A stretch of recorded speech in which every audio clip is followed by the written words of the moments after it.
Don't joke around, Steven. Who's got the okay, fine. Whatever. Rip in peace. You guys ready? Yeah. Yeah, I'm going. You guys DTF? DTR. Down to record. DTR. Yeah. Ladies and gentlemen, welcome to the Video Game Choo Choo podcast. I'm your host, Mike Casamano. With me tonight, I got John Machonsky. Hi, everybody. And I have our senior John Machonsky correspondent, Stephen Epps. Hello, everybody. It's nice to be back. Stephen, you're the leading man in the John Machonsky field. Now, the last time we had you on, you published your thesis on John Machonsky and his love of Burgs. Have you come across any new developments in the science of Machonsky mania? Well, as you know, the wild Machonsky is a very fickle creature, and its diet primarily consists of high-quality Burgs. The Machonsky is not known to venture very far outside of this diet. Occasionally it will eat the, the spicy chicken nug, but outside of that, it will not go outside of the Burgs. So, we are conducting field experiments to see the different kinds of Burgs that this is stupid, Mike.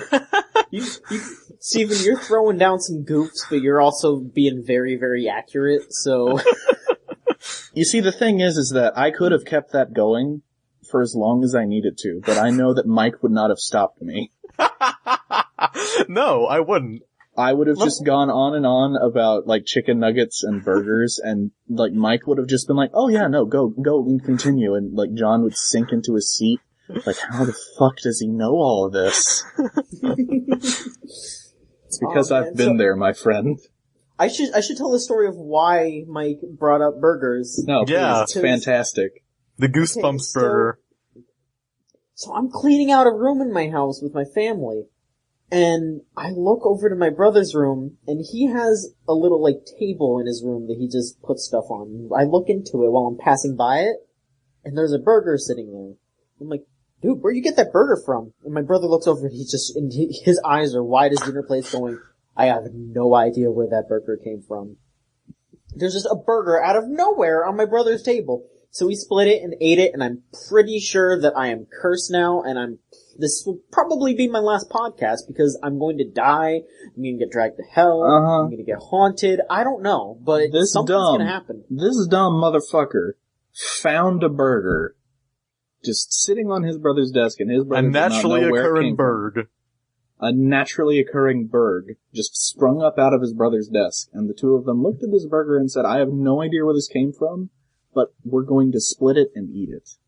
It was good. Well, of course it's good, John. It's cursed. Like, it's gonna taste good.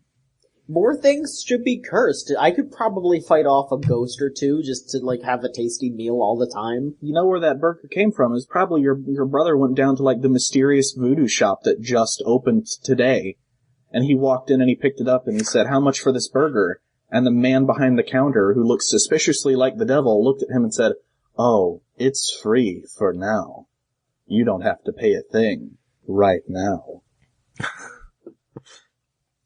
And then John, he forgot about it because of the fucking voodoo curse, and then you just ate a voodoo burger. Congratulations. You're gonna be haunted, John.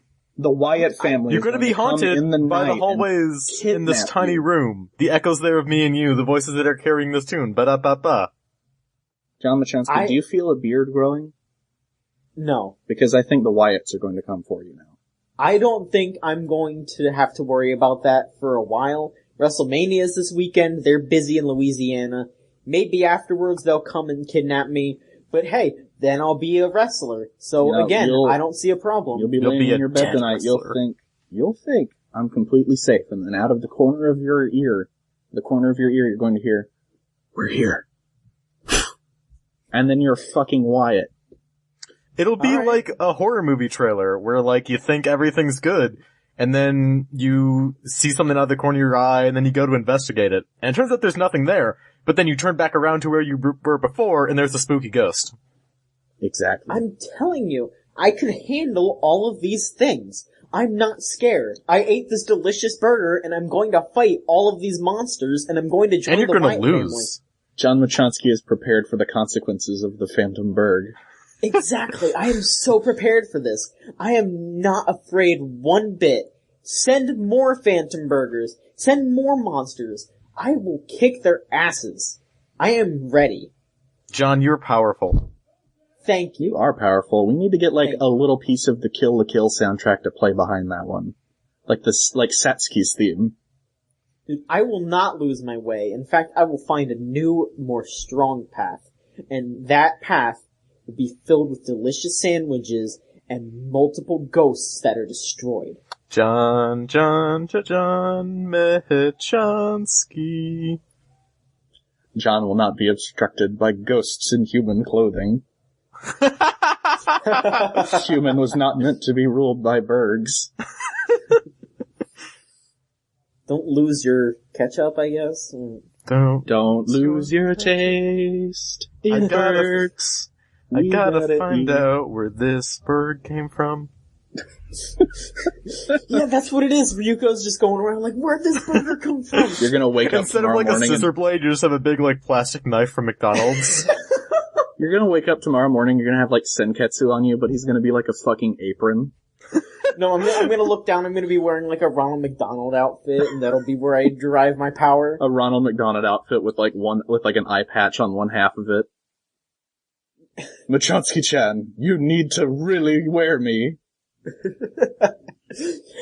And like, once the blood starts flowing through it, my face turns white, and I get a clown nose, and my hair turns red. Half naked, good looking.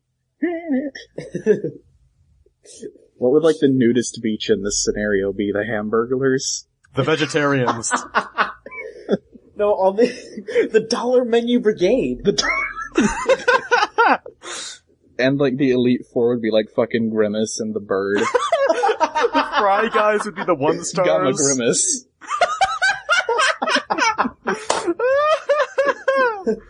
Oh my god. Oh, and then instead of Mako, it's Mac. Big Mac. Big Maco. Big Mac. Oh my god. Oh shit. And so I guess like Satsuki would be like Mayor McCheese then. Raggio is the Burger King. No, she'd be Wendy. No, Nui would be Wendy. Nui would definitely be Wendy. Okay. Oh my god. Best conversation We're not even 10 minutes into this podcast and we just came up with an AU for Kill la Kill. Alright, so yeah, there you go. First loud big. John Machansky, what video games have you been playing that don't involve the Phantom Burg? Alright, so it's been 2 weeks since we last, about 2 weeks since we last convened. So I've been playing a lot of games, and I'm excited to talk about that. Let me think. Yeah, I talked about all the Uncharted that I was playing last time we were on, so I don't talk about that. You want to talk about their April Fool's Day meme? No, I don't want to talk about that. That upset me. I made a video about that. You could check it out on YouTube, and it was bad. Just look up John Machansky on YouTube. You'll probably find my channel. Actually, no, look up John Machansky on YouTube. Definitely look up John Machansky on YouTube. Oh yeah, that's right. There's also that old guy that's named John Machansky, and all of his videos are just him laughing at the camera. What? And it's really creepy. Have you never seen any of those videos? Okay, you know what? I'm No. gonna pull this up so Steven can see it. And like, if you just... Yeah. Are we talking about like the fucking old guy that does all those videos where he like sings at the camera about anime? No, I'm not talking about Ray Sipes. So like, if you put John Machansky into YouTube, you get like Miles Mega 64 YouTube message. You have John Machansky singing Is This Love? John's incredibly popular Namco High. But this is one of the first options, Steven, and like, listeners, type in John Machansky into YouTube and just click Video 4 by BigFish4099. We're experiencing this together right now. And you really need to turn down your volume. What the hell? Turn down your volume. Oh, Jesus! Yeah! I turned it down and I was like, okay, that's gotta be enough, and then this gentleman has screeched John in my Machansky. ears. Thank you, John. Is that you from the future? I hope not. There's just like videos of him in the car talking with his wife. It's weird. It's very scary. There's one video that I highly recommend that nobody watches because it's just him like looking at the diarrhea that his dog did in his car. It's just like there's just shit everywhere in his truck, and he's just like, look at this shit, and that's the whole video. And it's like, oh my god, dude, why did you have to tape that? It's disgusting. There's So, like some Chooch kind Crew of premium weird-ass members. Avant-garde old man with your name making videos about dog shit. And him mudding. Him mudding. There's a video of him like being naked and walking out into a family party. Like, you don't see anything, obviously, because it's on YouTube, but he just walks out and he's naked, and like his family's like, oh, John. Oh, that John Wachowski. Funster. I can see his ugly old man, John. They send him back to his friggin' room. Go back to your room, John Wachowski. Put some undies on that dick. It's scary. Like, I remember the first time I watched any of those videos, I was over at my friend's house, and I told him to look up John Wachowski because I wanted him to see, like, one of the videos that I made. But all those videos came up, and we were horrified. That's fantastic. We were all horrified. The worst thing that I can say about, like, other Stephen Epps's is, like, oh, there's, like, a black lawyer that lives in Florida with my name. That's it. He's more successful than you. Yeah. Oh, there you go. He went to law school. Every time I look up my name on Google, I just remind myself of failure by this man in Florida. For once, Florida's good for something. Yeah, making Stephen sad. So what games have you been playing, John? I have been playing a lot of Mercenary Kings on PS4. What the fuck is that? I will tell you. Mercenary Kings is a game that was kickstarted a while ago. It's made by a lot of the same people that made the Scott Pilgrim game back in the day. It has the same art style, the same general feel of classic game, but it feels like a cross between Metal Slug and Mega Man, but it has crafting elements. Okay. It's really nice. It's free for PlayStation Plus on PS4 for this month. But it's $20 normally on, I think it's PS4 and PC. I don't know what else it's on. But I recommend it highly. It is really fun. The controls are tight. It's a shooter. It's a side-scrolling shooter. Exactly like Metal Slug. Like, if you've played Metal Slug, you will know exactly how to play this game. It's not as hard, obviously, but it's just like Metal Slug.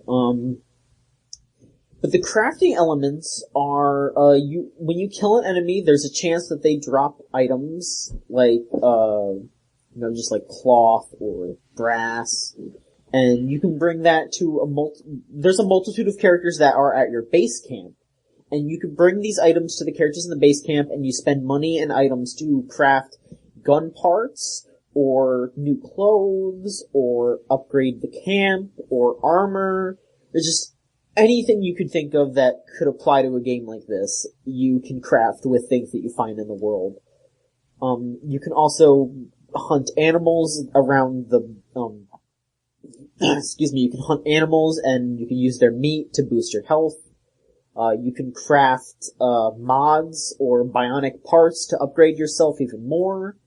It's a really neat take on that genre because it makes it so you do want to retry levels, because there's a time limit for every level, and none of the time limits are really bad. It's just like, beat the time. But it makes you want to play through the levels again to get more things, or to just have fun with it. There's multiplayer too, so I've played multiplayer with a couple of my friends even, and that's been fun. So yeah, I highly recommend that game. It is really cool. The art is really cute too. Just in general, I really, really enjoyed that game. Would you say that, like, the time limit stuff in there is, what the fuck?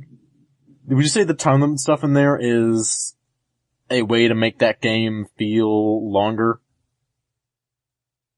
I wouldn't say that, because there are plenty of missions. Okay, so like there's a lot of stuff to do, and it's got replayability, as opposed to just like one or the other?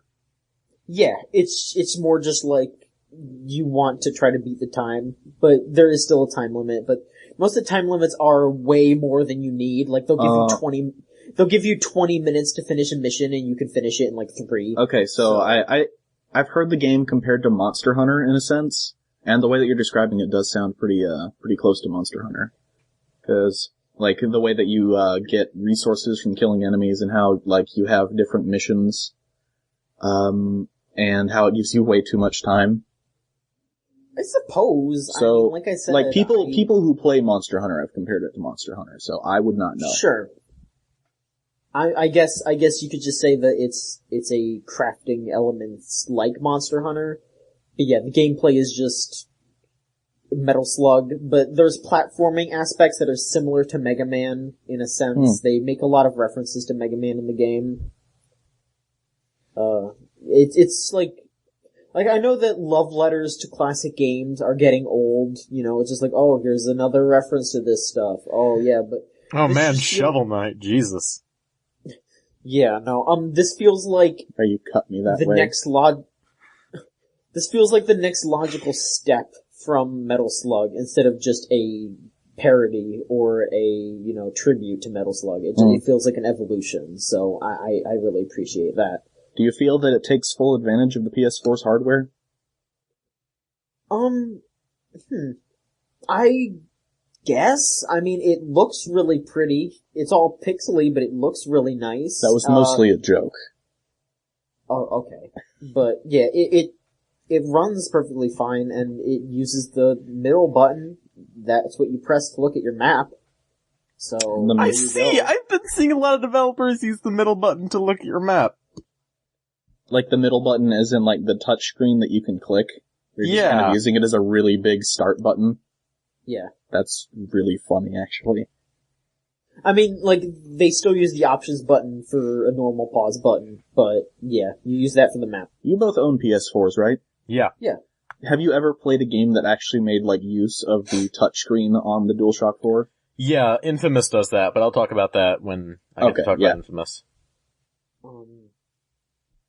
Yeah, no, I know that Assassin's Creed 4 does too, right? Kind of. Like, you press the button and your map comes up and you can, like, move your thumb around and, like, that'll move the cursor, but, like, to select anything or to make waypoints, you still have to use buttons, so it's kind of pointless. It's more like a, like, this was there kind of feature. It is a select button that is very big. Right. Yeah. So it's more like a tacked on type of like, oh, we gotta use the Wii U gamepad, just throw a map on it, and you can touch it. That kind of obligatory type of thing. Yeah. Yeah, kind of. Let's see here.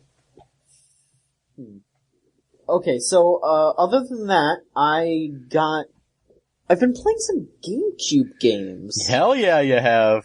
So, yeah, The GameCube is video game Choo-Choo's Neo Geo. It is. Yeah, I thought that I lost a memory card. My old memory card that had Melee on it. So I bought a new memory card while I was at the con that I was at. So I brought a new GameCube memory card and I started unlocking stuff in Melee again. And I was like, you know what? I'm gonna buy some more GameCube games, cause Melee is the only GameCube game I have right now. So I bought a copy of Batten Kaitos and I bought a copy of Battalion Wars. Ooh. I haven't played a shit ton of either of them. But Batten Kaitos is really weird and really obtuse, and I'm not really feeling it. But Battalion Wars is cool. Battalion Wars is... Batten Kaitos sounds familiar. But no, so, Batten Kaitos is made by Monolith Soft, like, way back in the day.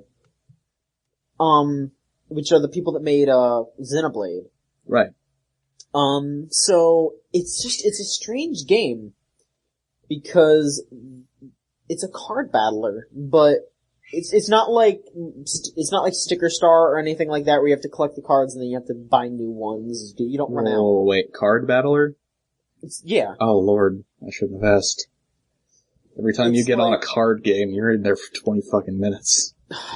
No offense, but it's true. It's not like the Uncharted game. It's like, if you've ever played Kingdom Hearts. Okay, yeah.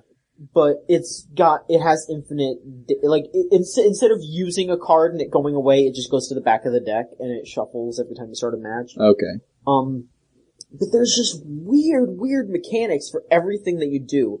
Like, you don't level up normally. You get experience points, and then you have to go and find a blue flower. And then the blue flower teleports you to church. And then you have to go pray to God, and then God lets you level up. Uh-huh.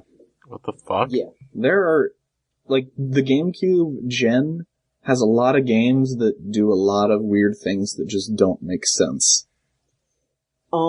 Instead of getting money from defeating enemies, you have to have a camera card in your deck, and then you use the camera to take a picture of the monsters, and then once the picture's developed, you sell the picture at the store to get money. That sounds like the kind of, like, super obtuse, completely unnecessary stuff that would come from a GameCube or a PS2 game.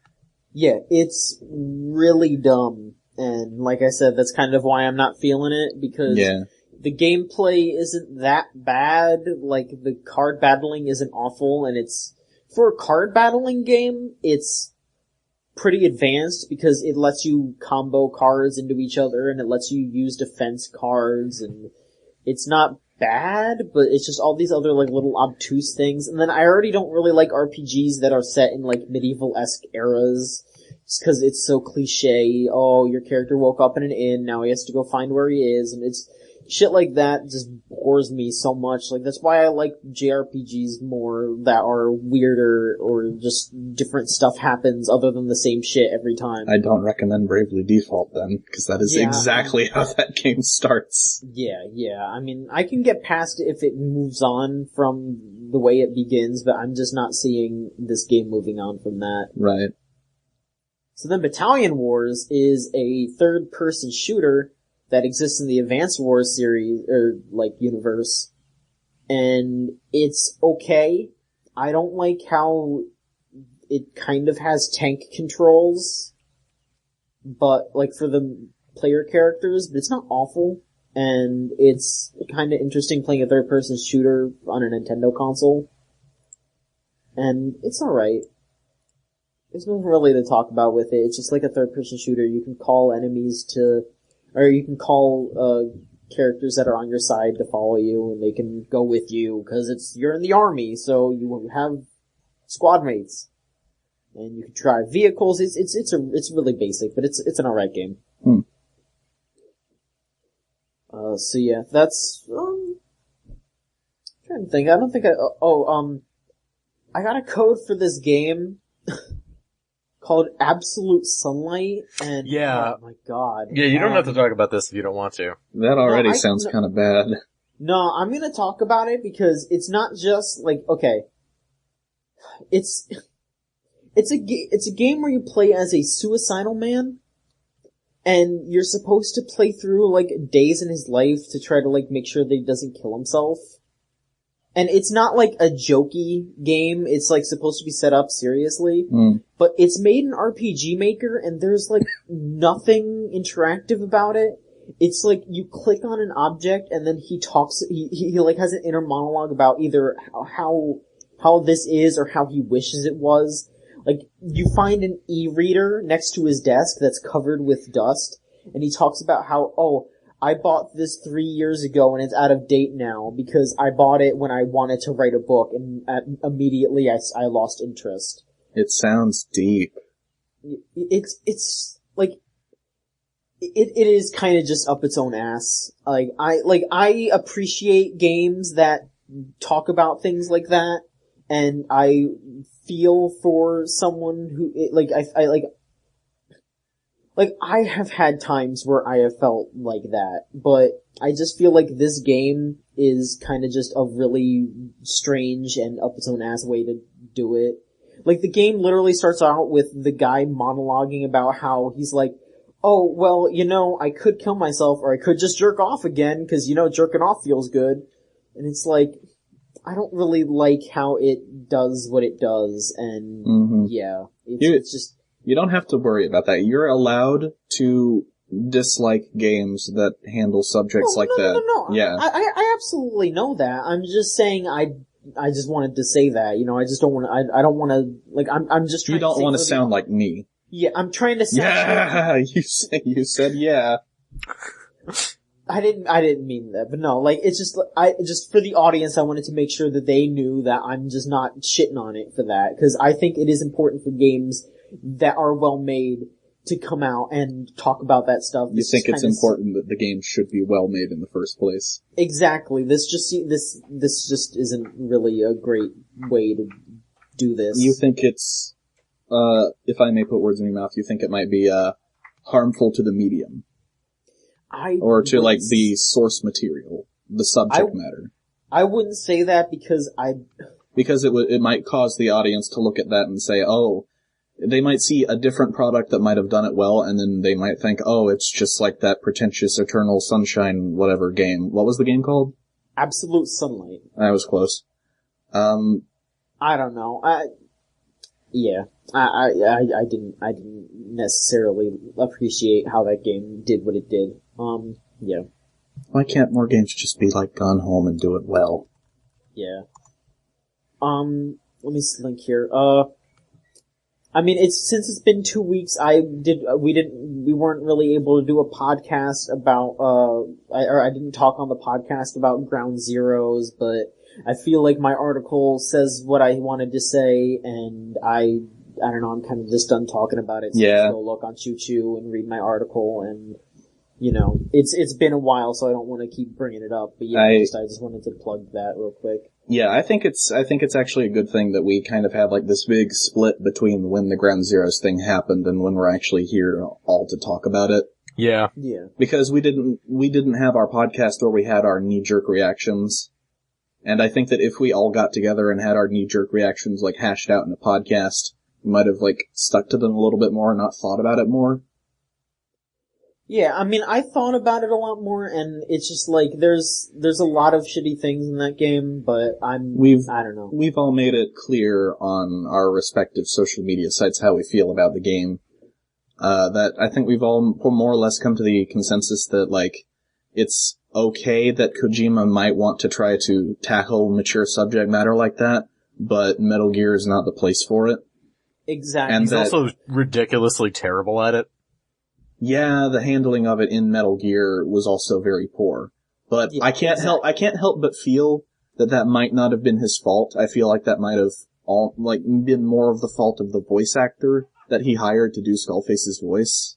Nah, because the writing itself is a big part of why that was shitty too. I agree that the writing, like the lines that Skullface was saying, were cartoonishly bad in a literal sense. But I think that the voice acting really lent to it a lot, made it a lot worse. The content seems pretty shitty, though.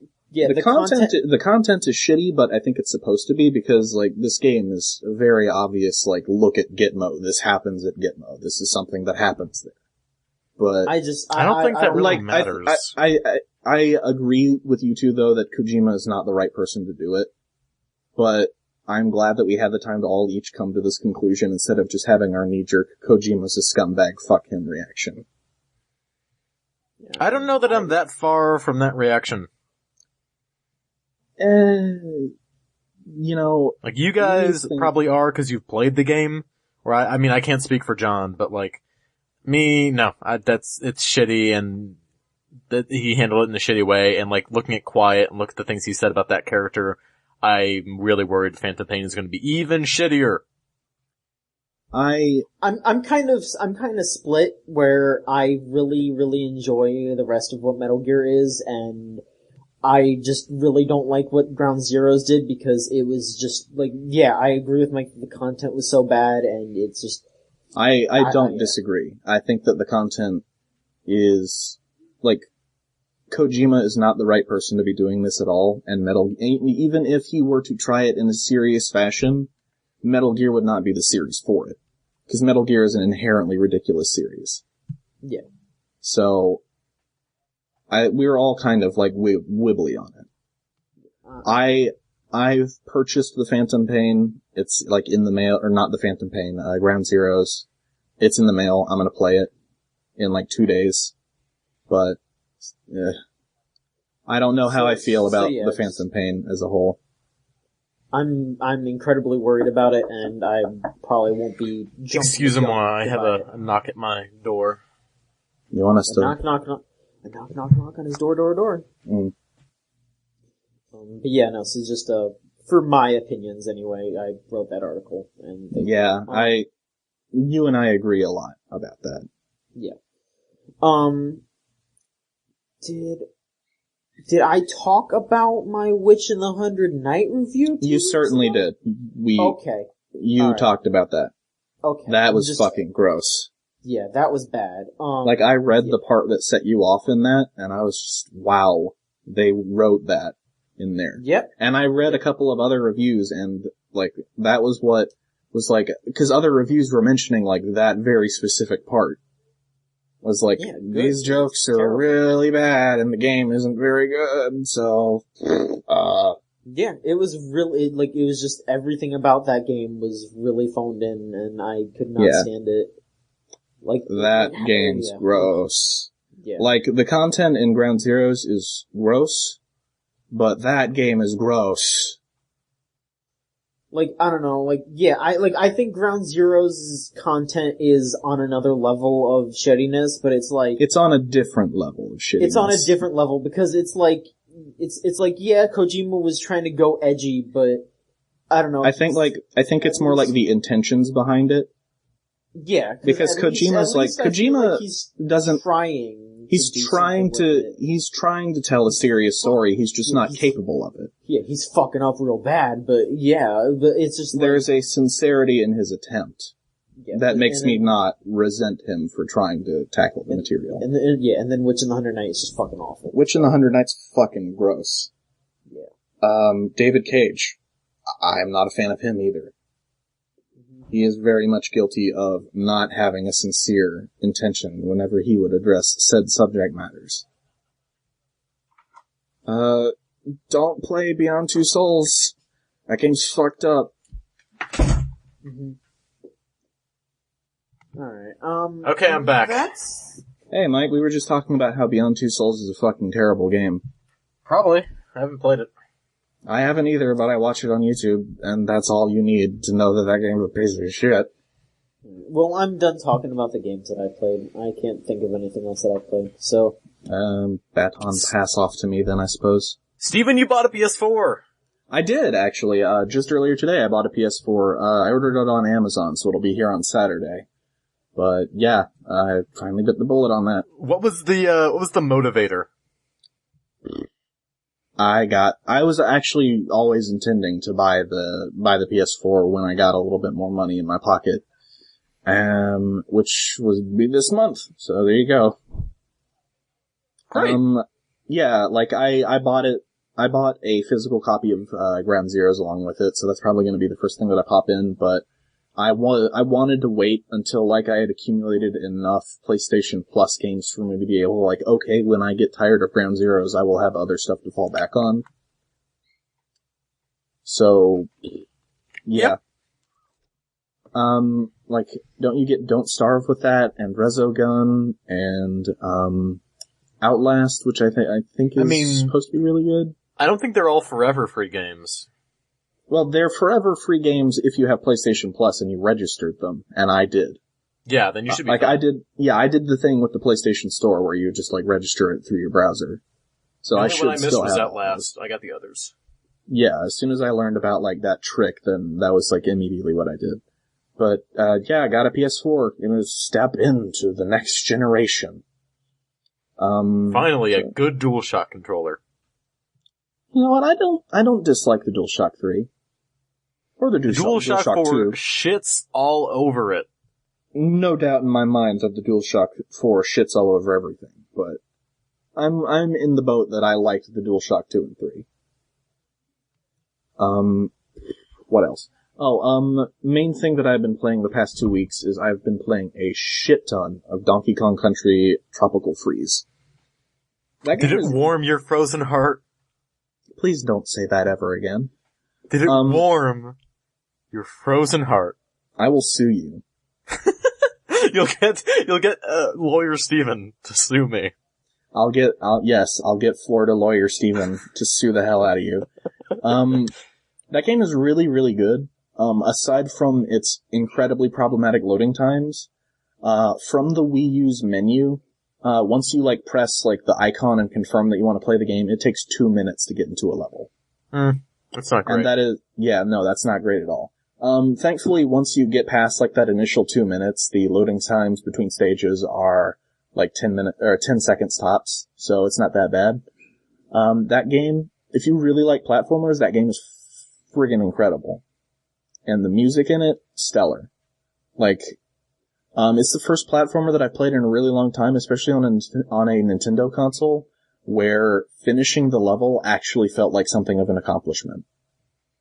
Okay. Because to compare it to something like 3D World or 3D Land on the 3DS, either one of them, you would finish a level in that game, and then it'd be nothing. You didn't get anything out of it. And then you'd go, okay, now I gotta finish the level again, and then you just speed through the level again and find all the collectibles, and all of the collectibles are just, super easy to find, so you finish the level in less than 30 seconds, okay, I did it. You got the golden flag, and then you move on to the next one, and it's kind of routine. Nothing really comes out of it. In Donkey Kong, the new one, when you finish a level, you don't give a rat's ass if you got all the Kong letters or all 9 of the puzzle pieces in each level, because there are a lot of collectibles in each level. There are the 4 Kong letters, and then there is anywhere between 4 to 9 puzzle pieces hidden in each level. So there's a lot of stuff to miss. And once you get through that, the level, you just oh my god, I beat the level. I did it. I don't give a shit about getting those Kong letters because I beat the level. I'm gonna move on to the next one. It is just the right amount of challenging, and the music is really, really good, and it changes dynamically as you move through the level. So getting through the level and beating all the obstacles and everything. As you're beating up Cranky Kong, Rules of Nature plays.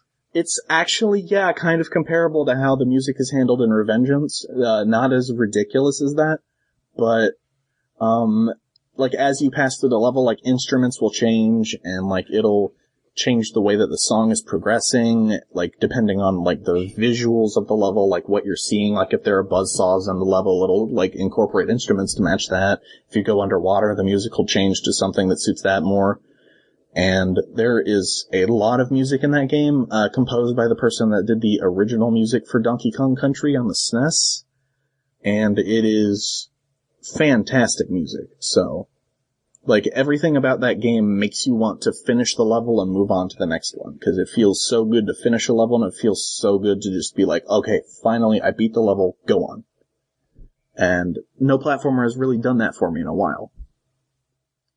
So, really good game. If you have a Wii U, I highly recommend it. If you don't have a Wii U, wait until Zelda comes out. There are starting to be games to get for the Wii U. Yeah, there are, but even though I buy pretty much everything for the Wii U, I don't have anything distinctive that I could sit down and say, yes, buy a Wii U for this. Donkey Kong really, really pushes it, though. I would say if you love platformers, get a Wii U and buy Donkey Kong. Awesome. Anything else that I've been playing? I've been playing a lot of PS2 games, actually. Because I just got, a new stand to put my CRT TV on. And so, it's, previously it had just been, sitting on, this really shitty table. And, all of the consoles just kind of, sitting under it with all the wires strewn everywhere. Now everything's all nice and organized, and all the wires are all, wired together so they don't tangled up, and they're all labeled and shit. So, I got around to playing a lot of PS2 games. Played Tony Hawk Pro Skater 3. It's a very fun game. See, whenever I play a PS2 game, I never had a PS2 as a kid, so these are all brand new experiences for me. It's exciting. So, played Tony Hawk Pro Skater 3. That game's really good. I played SmackDown vs. Raw 2006, and had a good hearty laugh at the fact that Chris Benoit's in it, which, if you get that joke, you're probably judging me. Just a little. Just a little.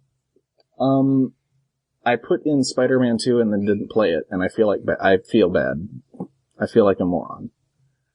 The game is awesome. A game is evidently awesome. I wouldn't be able to tell you that, cause, I played the first hour of Metal Gear Solid 3, And by that, I mean I sat through the cutscenes, and then when I got to the game, I realized that I had put the wrong version of Metal Gear Solid 3 in, so I had the one with the crappy camera. I was just like, I don't fucking feel like playing this again. So, that was fun. I guess the last thing that I really want to talk about is I played Dragon Warrior on the NES. The very first JRPG. Oh boy. And, you know what? For all of, like, the crazy shit that, like, JRPGs do now, that, like, overcomplicates everything, and, like, you feel like you're playing through it, and it's like, why doesn't this just work? Why isn't it simpler?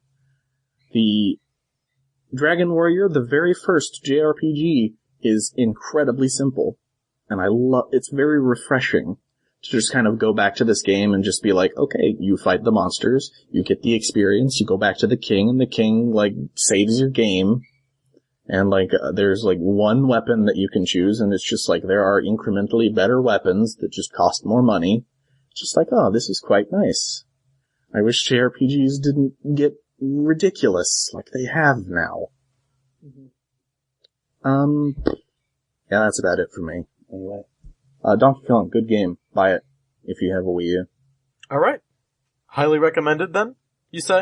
Very highly recommended. 5 out of 5? Yeah. Great. Damn. Even if you don't own a Wii U, check out some of the music in that game. Phenomenal music. Like Disney quality music. Like, some of the stuff actually sounds like it come from, like, The Lion King. Okay. Wow. Yeah. So, highly recommended for me. Cool. Alright. I'll maybe give that a shot when I go home for the summer. Mm-hmm. Gotta let Wii U time in. Wii U is a great console, I just can't recommend it. Yeah, there's not quite enough stuff for it yet. It's like, it is the most complete, I think, of all the current consoles that you can buy right now. If the Wii U had launched, it had launched with the rest of the consoles with the library that it has now, it would be in the lead right now. I mean, yeah, and then a different name. Definitely with a different name. Oh, yeah. Alright, so Steven, you're all... The revolution. Yeah, I'm done. You're all done? Alright. So, I played Infamous Second Son over the, our little break. As of right now, I think it is the best exclusive game you can get on a PS4. I don't know that I would say it is the best game you can get on a PS4, but it's good. I hear that the phrase "it's good" can be applied to pretty much all the Infamous games. Well, I mean, I love Infamous 2. Like, deeply in my heart of hearts, I am in love with Infamous 2. So, like, maybe Infamous Second Son, like, my mild disappointment with that game might come from a place of, like, just absolutely loving the first game. And, like, loving the second game, and then also really liking the first game.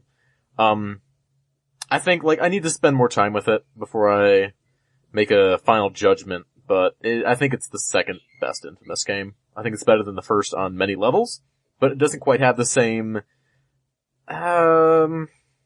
it's not quite as original, because when the first Infamous came out, it's like, oh cool, a superhero game. It's like playing a comic book, and that was super neat. There was some novelty to that. Not saying it was the most novel game ever. It had a lot of things that, like, you can find in all sorts of games. The powers are just basically third-person shooter powers. But the comic book nature of it and the karma system, as dumb as it is, it was at least fun. And the second game comes along, a lot more personality, fixes all the issues I had with the first game. So I'm totally in love with that game. And then Infamous Second Son feels kind of like a step back in some ways. Like, there are some things that it doesn't fix. Like, that game still has weird animation priority type combat where your character, like, there are certain attacks that will, like, stagger them, and then everything goes into slow motion and it's black and white. Just like, if you get hit with the wrong attack, you just have, like, a lot of time before you can do anything. So you're just, like, jamming on all the buttons, waiting for the character to actually move. So that's frustrating. It's always been frustrating. You would think they would have fixed that by now. They didn't. The karma system feels dumber in this game, because Cole was not always the strongest of characters. I mean, I like him in 2 a lot, and he's fine in 1. But Delsin, the main character of Second Son, is a very fleshed out character from the get-go. Like, he has a motivation besides get out of the city, like Cole had in the first one. He has like a real character, he has the Troy Baker voice, but it's the good Troy Baker voice, and if you want to hear Kanji, or, I don't know, Vincent, or, that guy from Silent Hill HD, talk about how he has superpowers, then great, you'll like this character.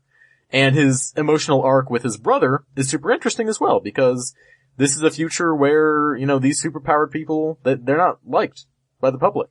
And your brother is one of those people who doesn't like conduits. So when you get these powers and when you become a conduit, there's like some discrimination aspects. It does feel like a, kind of like how the X-Men, was a metaphor for like prejudice. This also feels a lot like an X-Men game. In the best way. Kind of like how X-Men Destiny said, oh, you can make your own X-Man, and, you get like superpowers, and get to follow your own story. This feels like X-Men Destiny made into a good game, kind of. Like, whenever I played it, like, all I could think of was X-Men. You got your Magneto, kinda in there, without spoiling too much about the villain's, motivation. Cause like, you find out she's a conduit from the word go, but she's rounding up all the other conduits. Ooh, what's that all about? So she runs through a lot of Magneto in that she is definitely does not believe that conduits and humans can get along. And that's one of the themes of this particular game. And that's brought front and center with the emotional arc with your brother, which is handled really well. So all the writing stuff in this game, really fucking good. I want to say it's like some of the best character work Sucker Punch has ever done, which is a high compliment by their standard. But there's not much of it. This game feels really short especially by Infamous standards.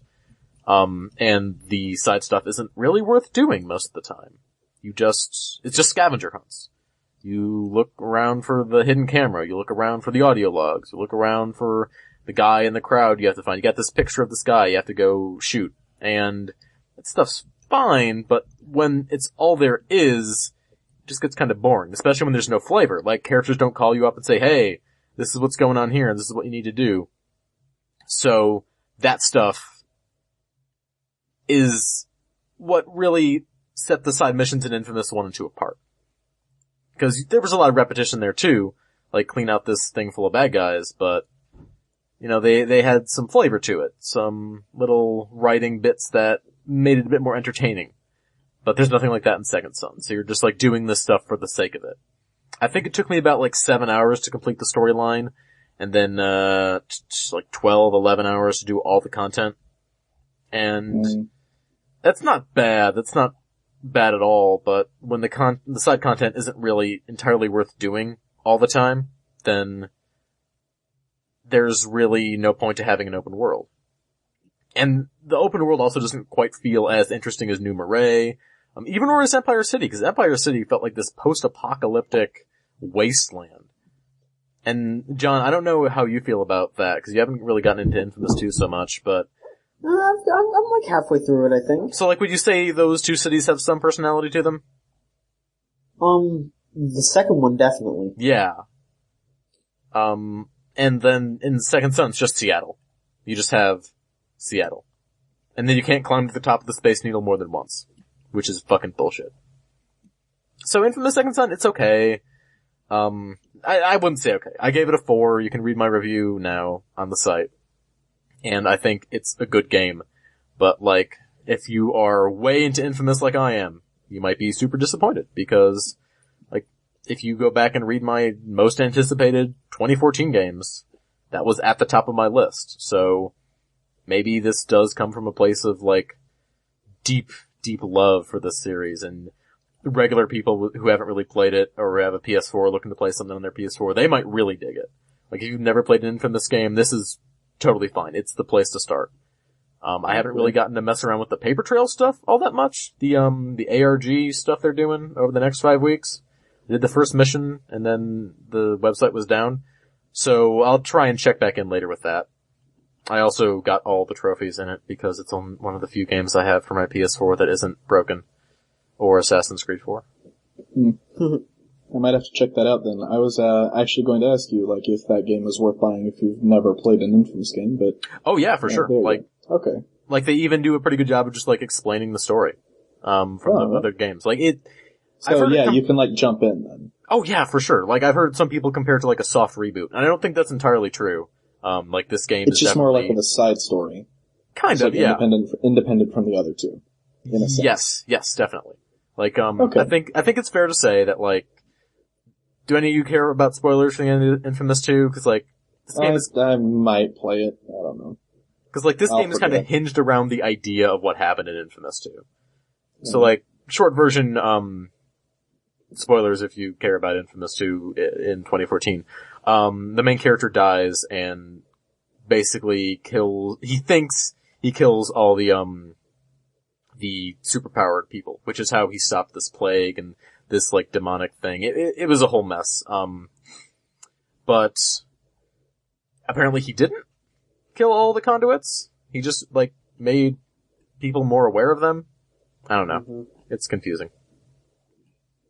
But, so, like, that stuff's a little bit necessary to understand, and, like, there's a Cole's Legacy DLC, that you can get if you really, really care about the fate of that character and the fate of that world, but it's not totally worth doing. Like, I don't know if you have to pay for it. I got it free because I just downloaded it on day one.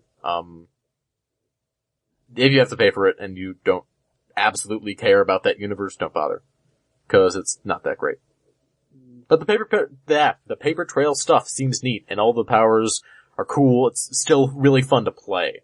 And that's really important. But, like, all the stuff you do in that world is not always fantastic. Mm-hmm. I just kind of wish there was more of it. And that's not that bad of a compliment, you know? What's the deal with the paper trail stuff? Like, it's DLC, but there's also an ARG attached to it? Kind of. It's free DLC. You, download that, and then, you go do this mission. You go and chase this guy around and, investigate a crime scene. And then you're going to take the stuff you've got from the crime scene and do some investigation online, and then that'll, like, help you with the next mission. Like, once you do it online and connect it to your PSN account, it'll unlock the next mission, like, when that comes out I think it's coming out tomorrow, or, like, the second episode's already been out or something. I don't know. I haven't really kept up with it. But, that's what it's neat. It seems like hey, this game's not super long, so here's some free stuff. And I like when developers do that kind of thing. Yeah, that's fair. I've heard that DLC compared to Read or Die, which is an anime that I really enjoyed, so. Yeah, like the person you're chasing has paper powers, and it would be super neat if I got paper powers. Cause, there you go, cause Read or Die was about a Japanese schoolgirl that had, paper powers, so. Cool. Freaking anime on this podcast, Jesus. I had to refrain from talking about anime. We can talk about anime. No, let's not talk about anime. Let's not talk about anime. But that one post that recommended us said that we were video game / anime. I fucking saw that. Fucked up. And I decided, like, no, we need to rein in on the anime. This needs to stop. Rein in on the. So I was watching Samurai Flamenco. John. Oh boy. Edit the shit out, John. Alright. Yeah, no. I shotgunned all of it last night. God damn it. No, but okay, if I have to choose between, like, potentially getting a Crunchyroll, sponsorship and us being qualified as video games / anime. Hey, you know what? I watched it all on Crunchyroll on my legal account. So if you want to watch anime, then you're gonna have to wait for Crunchyroll to sponsor us for me to tell you where to see it. That's good, Steven. Don't give it away for free. Anything else anyone's played? Cause that's all I really played. I got into that FTL Advanced Edition a little bit, but I never want to play FTL again, cause I played it so fucking much. So, like, maybe I'm not the right person to cover that. Seems good.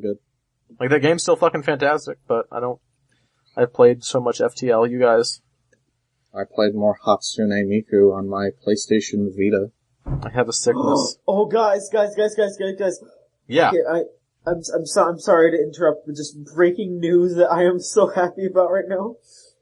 Ridley is in Smash. The edition of Dive Kick is coming out tomorrow or today, whenever this gets put out. Just Friday the 4th. Video game Choo Choo's worst game of the year, Dive Kick, getting an update. Hey, the Baz was on our top 10 characters of the year. You No, can't he was even our number remember one, our wasn't he? awards. He was number one. Yeah, but, like, of the two that we were allowed to put on there. Hey, you know. So I still don't think Dive Kick's good. it's alright. Oh, they're gonna show a new playable character next week. Is this playable Alright, character going to be a joke that isn't way inside jokey? Probably not. Fuck you. Alright, John, reel it back a little bit. John Machonsky, speaking of news, let's speak of news. Alright, I guess I'll just do regular ass news. Alright. Alright, before we get started though, I wanted to bring up like a weird rumor that John, I think you'll be interested in. Great. The voice actor for Dante, like the original Dante from Devil May Cry, mentioned offhand in an interview he did recently that he voiced Raiden in Super Smash Bros. Yeah, I saw that. And he clarified that he did not mean PlayStation All-Stars. See, I looked back I looked at the interview and the clarification, and it says that he also does mocap, so maybe he was Raiden in mocap? He said, okay, one, he said voice, and two, he said Raiden in Super Smash Bros. I really have no idea. Like, cause I don't think that... You don't think that it would make sense, but if you think about it, Snake was in the last Smash. And what game was Solid Snake advertising in the last Smash game? Well, what game was he advertising in Brawl? He was advertising Metal Gear Solid 4. Yeah. Like, there was no Metal Gear game on the Wii. He was just there to sell 4. No, see, like, okay, here's why I'm iffy about it. I wouldn't be iffy about it if they had announced Snake when Ground Zeroes came out.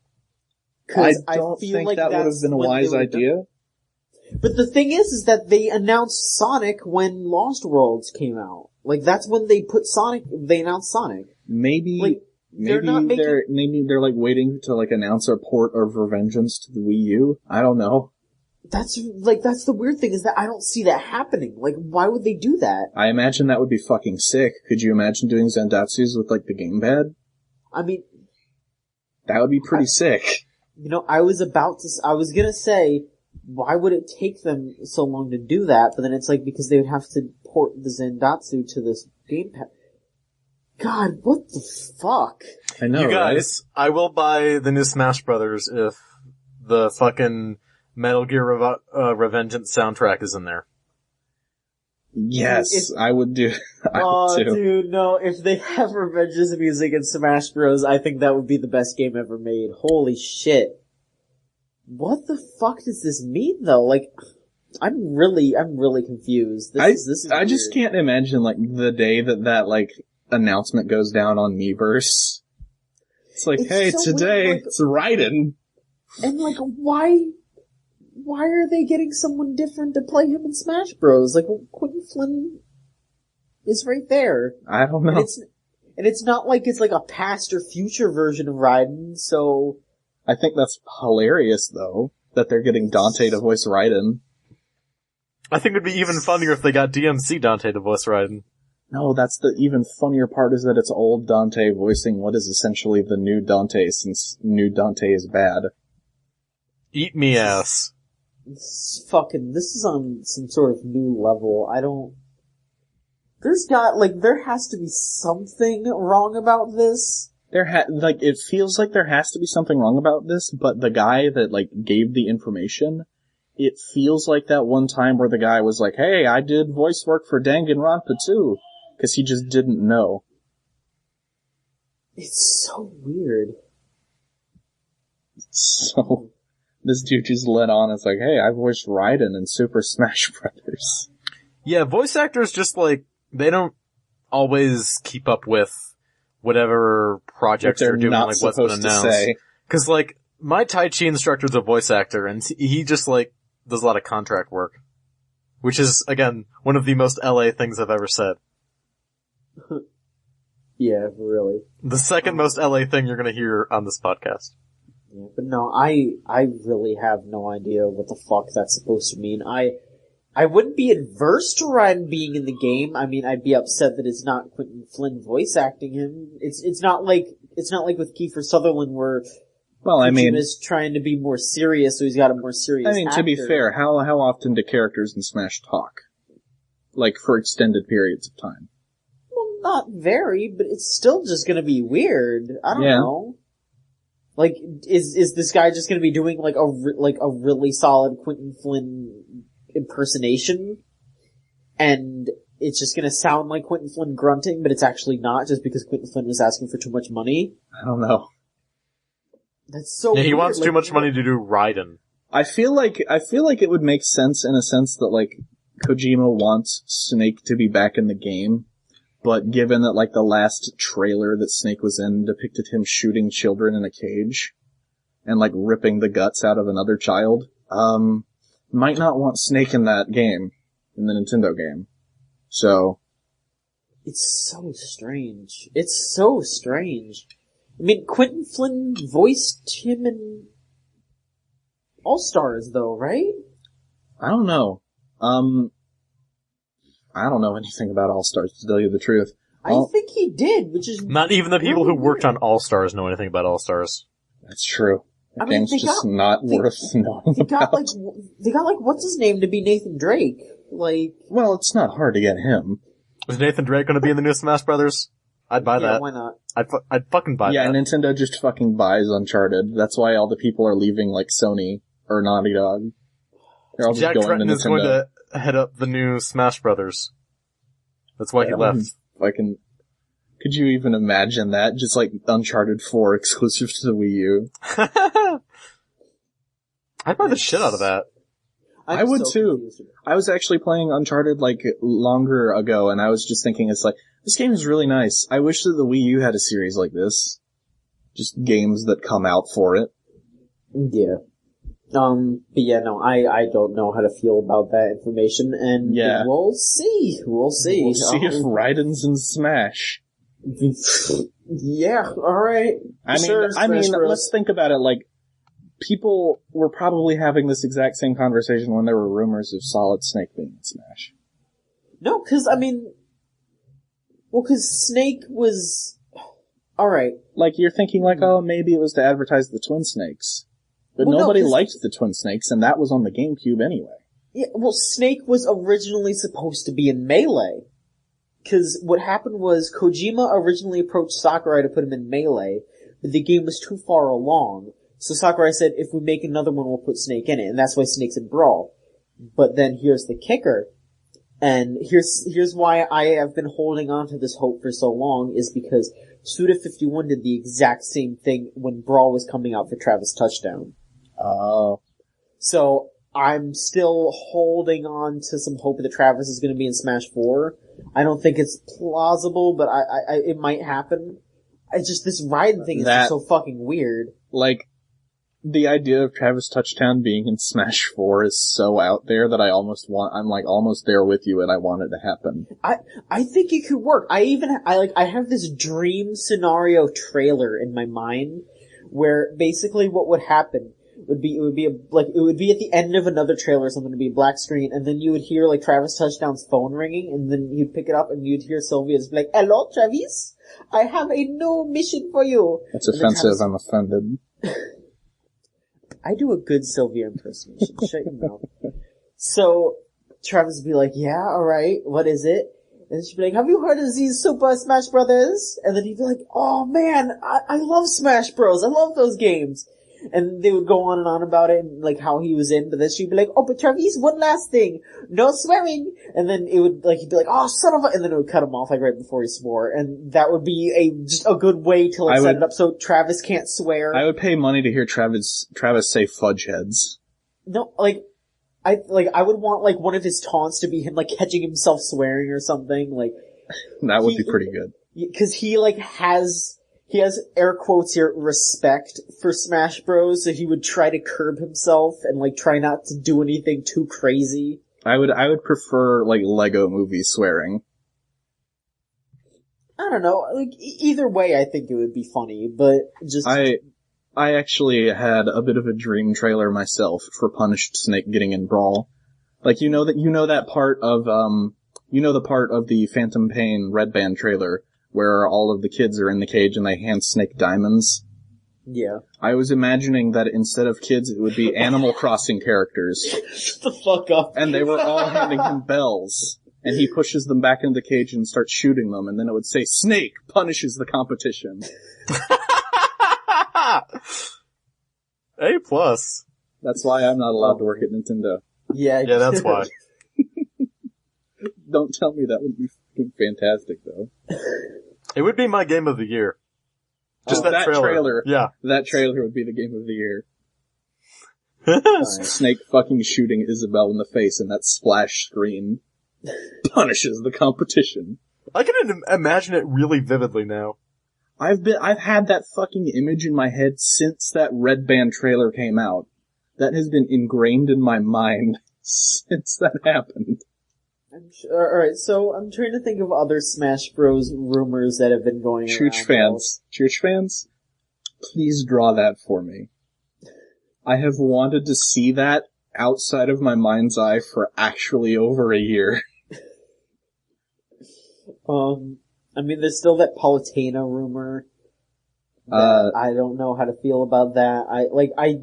Like the screenshots look legit, but I just don't see Palutena that's super old. I don't see Palutena being a playable character just because of her role in the series. You could say that about Peach, too. Yeah, alright, that's fair. Yeah, that's fair. Or especially fucking Rosalina. Yeah, alright. Like, yeah. what did Rosalina do in Galaxy? She just kind of, stood around. Alright, now that you're saying that, yeah, okay. Alright, yeah, Palutena's probably in the game. Out of all of the female characters in Smash, I think Zelda's pretty much the only one that's like, oh yeah, I could see her, actually fighting. So. Well, Samus. Okay, and Samus. Alright. Yeah, that's a new fucking Metroid game. I just completely forgot about Samus. I feel bad now. Alright, Fucking Smash Brothers. Smash Bros. Is such a good game. And I'm fucking terrible at it. I'm throwing down my prediction for when that game's coming out. I'm saying August. I think that's fair. Yeah. What about it never comes out? No, that's when the new Zelda is coming out. Just fucking never. Because I bought my Wii U because I assumed that, I would wait maybe half a year and then we'd see a trailer for Zelda and then 2 months later we'd get it. And we haven't seen jack shit. Steven, nah man, listen. I was super optimistic when I bought my Wii U. Nintendo said that they had a trailer last E3 for the new Zelda, and they just didn't show it because they didn't want to overshadow Wind Waker and A Link Between Worlds. They said this E3 they're going to show the new Zelda. That's fair. I understand that. It's just, I am a Zelda fanboy. I fucking love Zelda. I have been playing Zelda since I was pooping my pants. Really? Just 2 weeks ago? I was about to say that. Fuck you, Mike. Fuck you. I was actually about to say 30 minutes ago myself. We're all on the same page. It's great. I love it. We were all on the same wavelength there, but no, I've been playing Zelda my entire life, so I fucking love Zelda. And when I bought my Wii U, which I think was maybe fucking March of last year, maybe earlier, I was half a year the new Zelda will be out, and it'll be fine, and I'll just deal with it. I'll schlub along with replaying the Wind Waker, because even though I remember everything about that game, I think, maybe I'll have some fun. And, here we are, a full year later, and all we have is kind of half of a trailer of a spin-off for Dynasty Warriors. And a whole lot of nothing else. Yeah. But hey, if they have it at this E3, then cool. And if it's if they've been holding on to a showable trailer since E3 of last year, that means the game's gotta be pretty far along, right? Yeah. Maybe. So, I might not be far off, we see a trailer and then maybe 3 months tops we get it. And that's me just me being super optimistic, but I hope that's what happens. So here's my prediction for Nintendo at E3 this year, right? Iwata comes out wearing a black turtleneck. And the stage is just... Where are you going with this? The stage is dark. Iwata's got his black turtleneck. And Reggie is, in the process of drawing on a goatee. And then Iwata just comes out and says, Smash Brothers, please be excited. Only for iOS. And then walks off the stage. Please understand. Please understand. No, I think that Nintendo will actually kill it at this E3. Maybe. Yeah, they'll kill it by doing a terrible Steve Jobs impersonation. No, they'll kill it because, like, already they have a trailer for the new Zelda, and that automatically, like, gets them a win. Even if the Zelda is bad, like the Skyward Sword. But, like, I just hope they pull out something really good, though. Like, not an F-Zero, because, like, I would love a new F-Zero, they're never gonna fucking do that. Metroid, please? I don't know. Come on, Nintendo. I have hot sources that tell me that F-Zero will never happen. Well, F-Zero is already happening in a sense with that, Fast Racing Neo by, Shinen Games. And they make pretty good games, so, hey, that'll come out whenever. Alright, so I guess we could go on to more news. Some real news this time, not the Smash Brothers Real bunkum. news. Not Smash Brother rumor mill. Smash Bros rumors are the reason why Smash Bros is good. Yeah. Travis Touchdown will never be in Smash Brothers. He will. Goku will. Fucking Goku will be in Smash. Goku's gonna show up. I'd buy that. You guys are just like, I'm gonna give Smash Brothers a try. Because, like, that's the person Goku's I am. gonna be in But you guys Smash. are pre-ruining it for me. JoJo's gonna be in Smash. They're gonna have Joseph and Jonathan. Frank Underwood is gonna be in Smash. His final Smash is gonna look at the camera.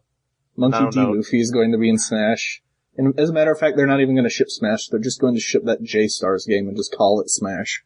Alright. John Machonsky's gonna be in Smash. Finally. At long last. He will be the third JoJo. John Jotski. John Machonsky hops into the arena. That would be like his stand thing that he says when he punches, just hop over and over. I found myself what would your saying stand's hop name a lot be? recently, and I blame John.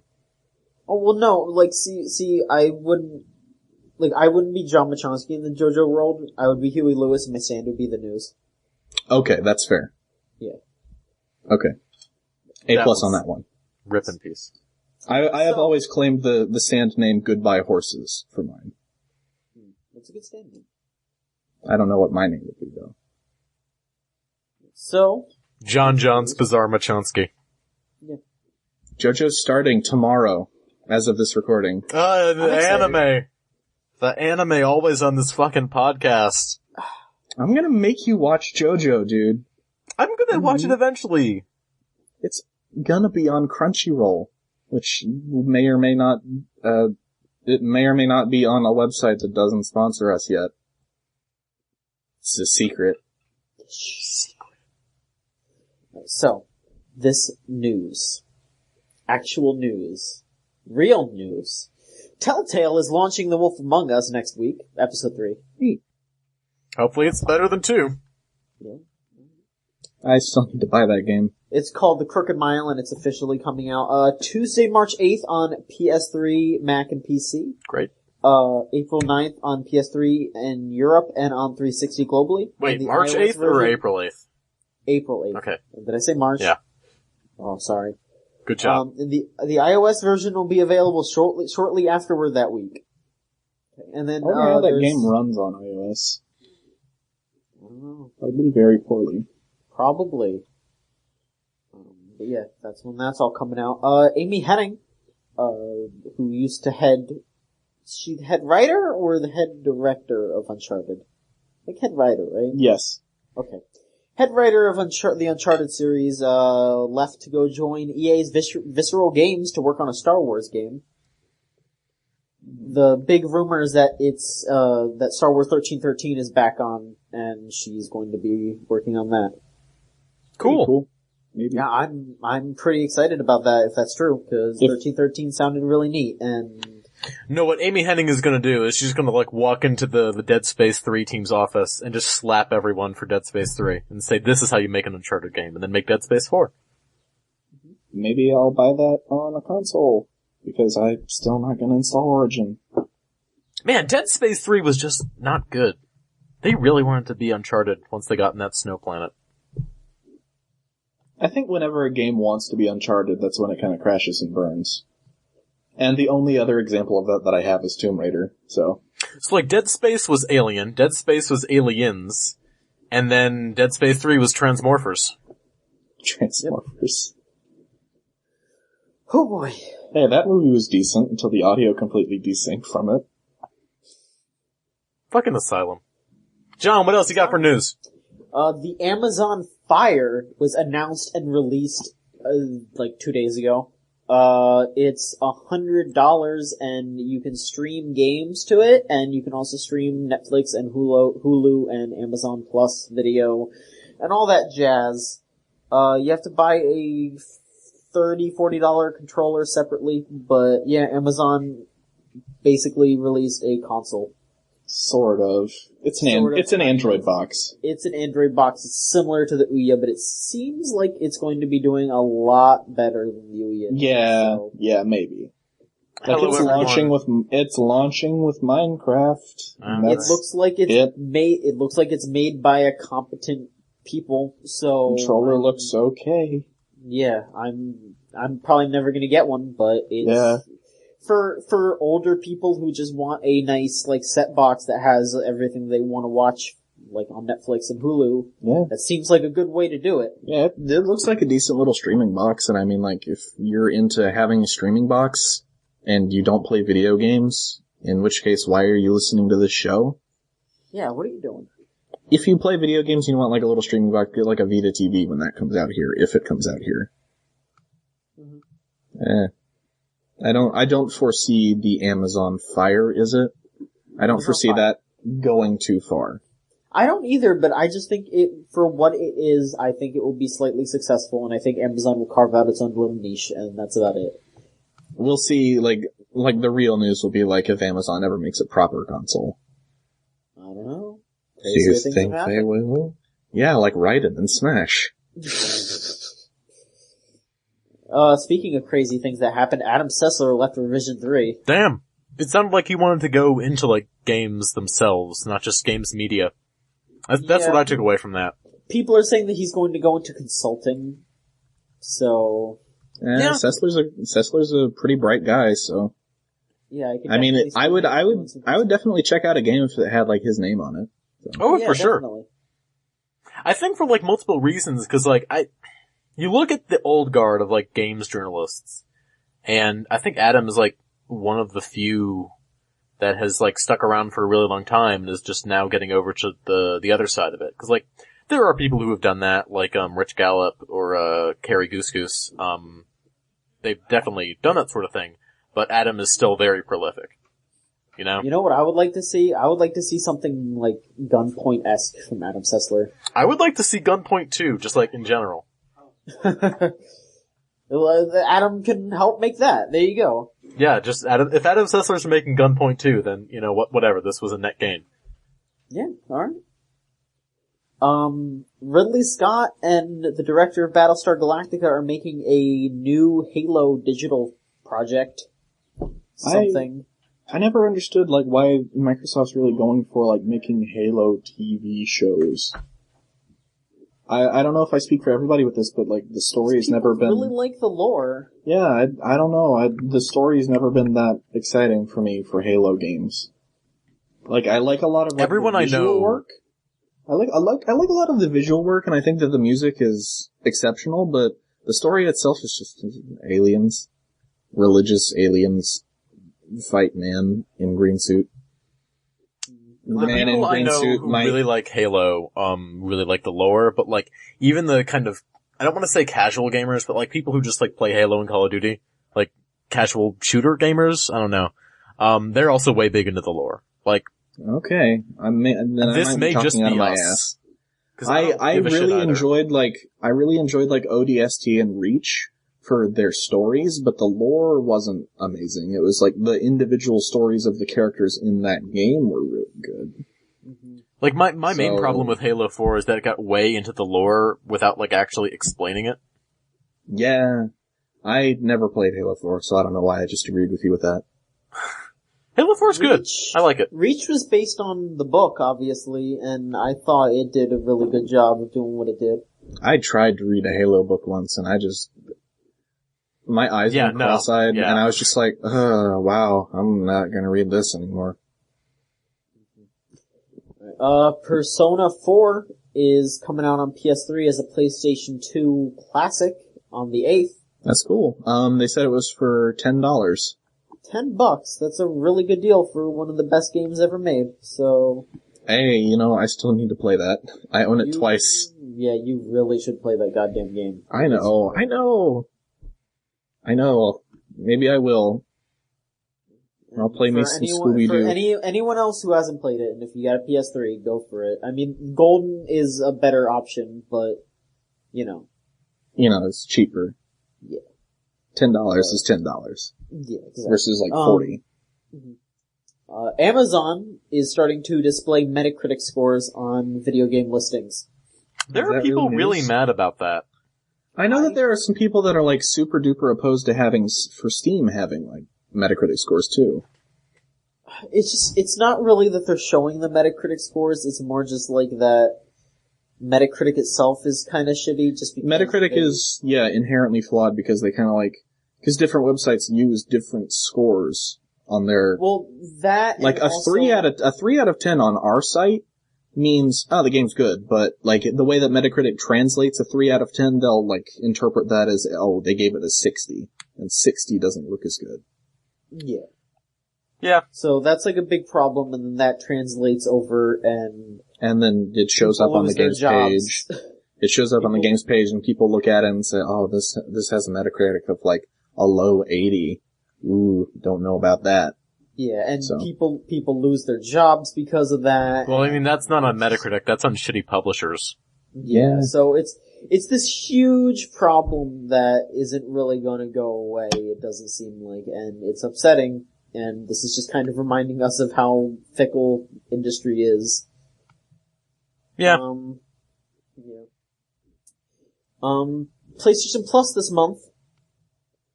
There's only one really good thing about it. Mercenary Kings, which I talked about at the beginning of this show. But the rest of the games are on PS3. We have Batman Arkham City, Stealth Inc., A Clone in the Dark, and Castle of Illusion starring Mickey Mouse. And then on the Vita, it's Pixel Junk Monsters Ultimate HD and Velocity Ultra. And I have no interest in playing any of those games. Yeah, a whole lot of not much. I liked Arkham City, but I have it on PC, and I played it already, so I'm good. I wasn't all that keen on Arkham City. I mean, we've talked about Arkham City at length on the show, so. Yeah. Besides, I am not a fan of, even the idea of buying American games on a PS3 anyway. Because the PS3 is, slightly less powerful than a 360 in that regard. So... It's not that it's less powerful, it's just that it doesn't, didn't have the same install base, and it's also a pain in the ass to develop for. Yeah, in general, PS3 games run worse than their PS4 or Xbox 360 counterparts if they're American games. Fucking cell architecture, man. Shrug. I own a PC for, American games, and most of the stuff that's American that shows up on PlayStation Plus I already own from a Steam sale. I own everything! I have a problem! We both own everything. I own more of everything. Oh yeah? How big's your Steam library, Bucko? No, I mean in terms of hardware. Oh. Yeah. There was a point in my life where I was legitimately considering buying an Ouya. Just I'm glad. Wasn't it I that talked you out of that? No, I was at a Target looking at an $80 Ouya. If that's your considering to buy it, I mean, I looked at an Ouya a couple. No, I mean, I looked at it seriously. Oh no, I looked at it to laugh at it. There's a picture of me on Tumblr right now with me posing next to a bunch of Ouyas. That was pretty good. Yeah. We've all looked at Ouyas in Targets. My problem is that I have this fucking website, and I think, maybe I should get this for coverage. And then there's no good launch games. And my coverage just consists of don't Mike, buy it. You want to get into a wiener waving contest? No. Alright, well let's do it. Name all the consoles that you own. Currently? Yeah, name them. Okay. PS2, GameCube, Wii, 360, PS3, PS4, Xbox One. Does a PC count? Yeah, why not? Okay, PC. Vita, 3DS, DS, I had one of those things with like a bunch of N64, no, not SNES and NES games baked in. So you emulate. No, like one of those crappy flea market consoles. Oh, so you bought a bootleg one. Yeah. Bootleg. Game Boy Advance. Okay, stop. You have a more comprehensive collection than I do. Does an iPad count? No. Cause like, I only use my iPad for games cause I have a phone. Jesus Christ, Dad, just because I didn't pick up the phone doesn't mean that I'm dead. You don't need to send me 5 messages. Oh, I remembered something else I played. What? I played Year Walk. The horror game on the iPad. Don't buy it on PC. That game is not a PC game. Alright. It's good, but you need a walkthrough to play it. But it's good. Alright. It got me. It's too spoopy. Okay. Good. Yeah. Any other news? I have plenty of news. Jesus Don't you worry Christ. about that. Jesus John's Christ. got loads of news. Loads of news. Okay, so Killer Instinct, because Double Helix got bought up by Amazon, Killer Instinct had to get a new developer, and that developer is Iron Galaxy. You know, John, The I'm creators thinking, of that. like, we need to get some coverage up on the site for Killer Instinct. So, there's this guy, what the fuck is going on inside my room? There's this guy at Iron Galaxy I want you to interview. His name is Alex Jabali. Do you think you can get in touch with him? I hear he's pretty easy to get in touch with. Maybe I'll try. I don't know. Maybe. What if I called him? Like, I just, like, sent him an email. Oh, yeah, sure. You know, I bet he would, but then, oh my god, yeah. No. Hey, I'm not big into fighting games. I don't really know who you are, but would you like to come on my podcast and do an interview? Oh, yeah, sure. I'll do it, tomorrow. And then I, like, show up and then you're there. He's just like, I need to be somewhere else. Fucked up. The idea that, like, Alex Jabali is, like, professionally avoiding you is very funny to me. I have him added on Facebook and all that shit, and it's fucked up. I can just imagine you with, like, that feel face coming up to Jabali and, like, you want to do an interview? It's okay if you don't. Yeah, basically. Let's see here. Next up. Well, April Fool's Day came and went. And Yeah, April Fools, this podcast is terrible. That's not as, No, the April Fool's joke would be to say that the podcast is good. No, I'm saying Hey, did April you- Fools. did you We guys- got you. We got you to listen to this podcast. Did you guys see all the funny jokes on the internet? Like the Virtual Boy that's the Wii U? Or Doge on Naughty Dog? The I saw all that. only one I liked was Optimus Prime and Titanfall, because that combines two things I like. I saw that and I, like, was watching the trailers like, I'd really enjoy this if, like, the proportions on it weren't so wonky. Yeah, Like, that was like, that's probably It felt like- necessary, considering no, what that thing is. no, cause, like, they made the model from scratch, more or less. Like, they redid an entire Titan, they could have futzed with the proportions. But, like, I was looking at it and how big its head was and how, like, the arms were the wrong length, and I was just like, this really feels like an unlicensed, like, like Fox cartoon, where they wanted to make, like, a joke about Transformers, but they couldn't actually they weren't allowed to say Optimus Prime. So, like, he walks in and, like, his head is green and, like, his chest is, like, blue. It's like, hey guys, I'm flopped in this slime. My head is the wrong size. Did you know Lee from Walking Dead did the voice for that Prime? I did, and when he started talking in the trailer, I was just like, can't have been that hard to get Peter Cullen. Even for the sake of the joke. Well, I mean, yeah. No, get fucking Gary Chalk. Even Gary Chalk, yeah. You it's know, like the guy who did all that, Optimus like, Prime for fucking years and years. and he will, like, Gary Chalk will, like, do things for, like, your phone if you ask him nicely. No, yeah, And I met him at TFCon. He's a super nice dude. Yeah, like, Peter Cullen has a recording studio in his house, and all he does is Optimus Prime's voice. I'm getting nitpicky over an April Fool's joke video. Yeah. So, other than all that, there was one pretty good April Fool's thing, and it was done by good old Lab Zero of Skullgirls. they put out a new character. It's taking called so much Fakua. restraint right now. So much restraint. They put out a new character called Fakua, which is a jab at Capcom for their Decambre character that they're putting in Ultra Street Fighter 4. Fakua is a recolored Filia, and she has slightly different moves, and she was made in 4 days. Because it's just a bunch of recycled old Filia stuff that was originally going to be how Filia played, but they changed it. So Fakua is just slapped together joke character, and she might be a character for good if fans agree to it.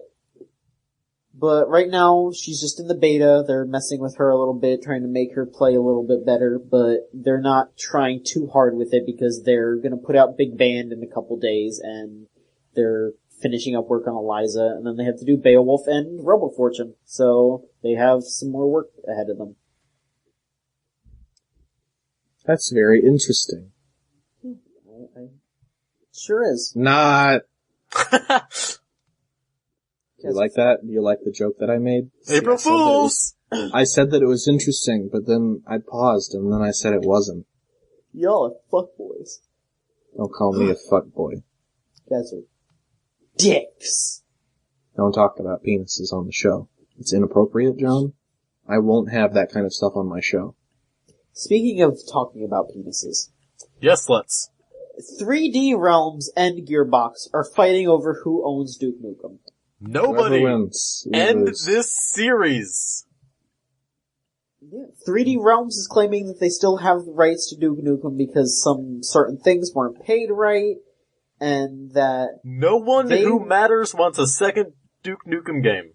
it's not I've even got balls of steel. it's not even for a sequel to Duke Nukem Forever. 3D Realms wants to make a RPG in the Duke Nukem universe called Duke Nukem Mass Destruction. Why? I bet that'd be terrible. Now, I've been thinking about it. They would not do that right. Of course not. I don't think there's Of course a they way to do Duke Nukem as an RPG right in the first place. Like, you know how it's you hard do... it's hard to argue that there is a way to do Duke Nukem in the modern day anyway. You know how you do Duke Nukem in the modern day? You make him a fucking piece of shit. You make him a piece of shit everybody hates. Within the game. Like, nobody likes him. Just he's this awful great, asshole. It's Duke. Yeah, exactly. Blow it out your ass. Yeah, haha, Duke. Get out of here. Like, women beat him up. He is... So you want like him to Johnny be like Bravo. Johnny Make Bravo. a fucking Yeah, there Johnny you Bravo go. game. Space Dandy.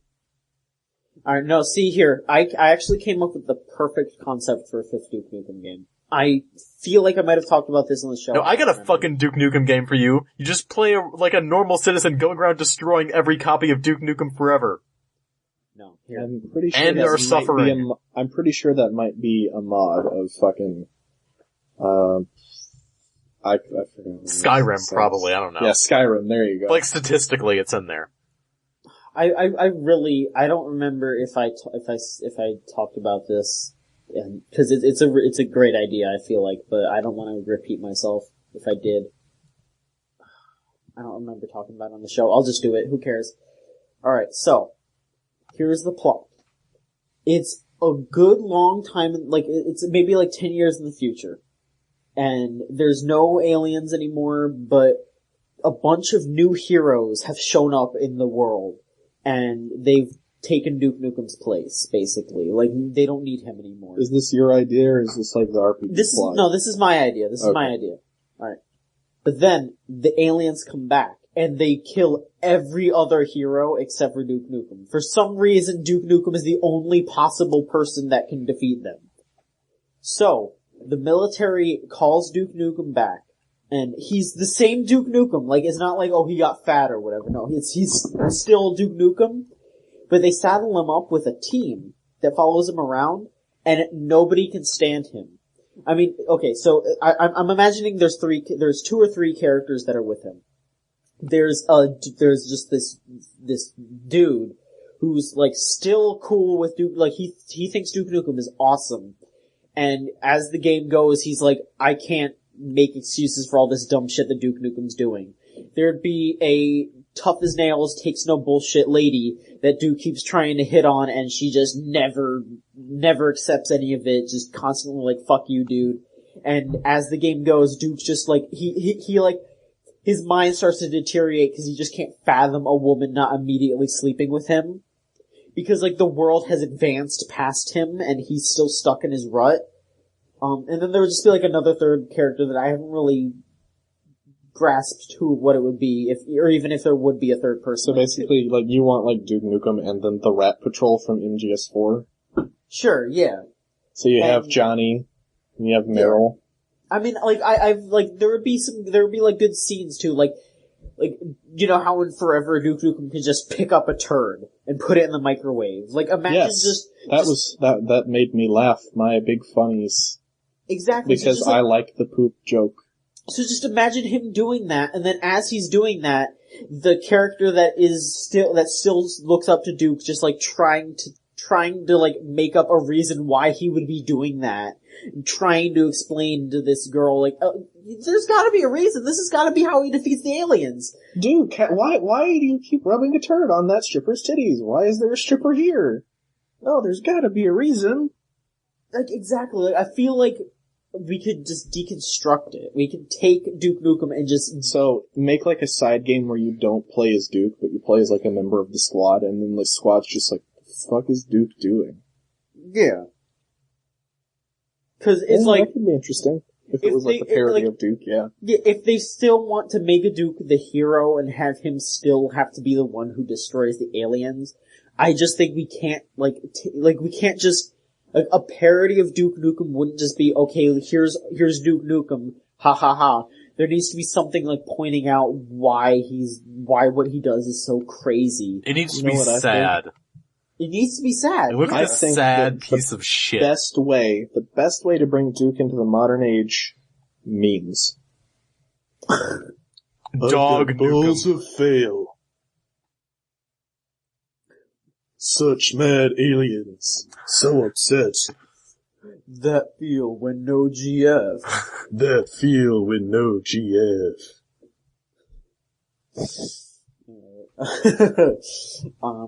So... You too. The feels face Duke Nukem. There you go. There we go, we did it. That's how you bring him into the modern era. Duke goes to see a movie, and the woman at the counter says, "Enjoy your movie." And Duke says, "You too." So, Californian Senator Leland Yee has been indicted on charges of, Well, hold on. Who is Leland Yee? I'll get to that. No. Establish who he is first. Let me set it up. You gotta set it up. Jesus Christ. I'll fight you. Third base. No. Okay, so, Senator Leland Yee was charged with gun trafficking and corruption.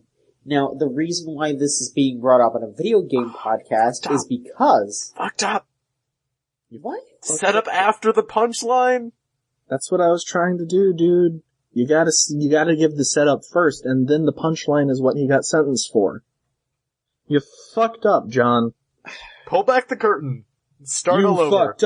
You fucked up. I think that I was doing it perfectly fine. I don't think I was doing it bad. I'm not trying to do a punchline thing. John. CM You were my favorite CM Punk. You are my favorite person that has ever happened. But you fucked that up. Bring CM Punk back. Jesus Christ. John, how would you feel if, like, we taped your arms with some duct tape and pushed you in the ring and said you were the new CM Punk? CM Punk wouldn't have fucked up that joke. Yes, he would have. John Machonsky is the Sin Cara of joke telling. Everyone in this podcast is the Sin Cara of whatever, according to you. You don't even know who Sin Cara is, you fake Sin Cara geek. And I'll have you know that I like Sin Cara. Alright, well... You were saying, John? To just finish this fucking What were you saying? blunder. To just finish this fucking blunder. Let me finish this fucking blunder. Rip in peace. So this senator, who was very adamant about gun control and being against violent video games, he wanted to ban violent video games just in general, was indicted for gun laundering and corruption. I think that's perfectly reasonable. I mean, if you've seen Breaking Bad, you know that Walter would never let his children smoke meth. So he's probably seen the horrors of what happens with real guns and wanted to keep the children safe.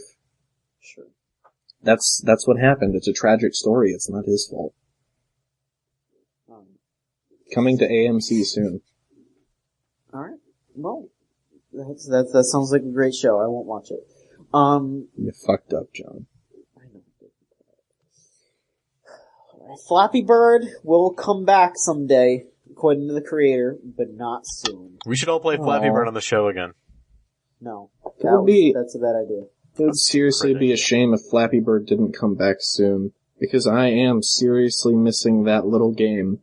I'm seriously missing that game, and I feel sorry for everybody, including me, who can't play that game anymore.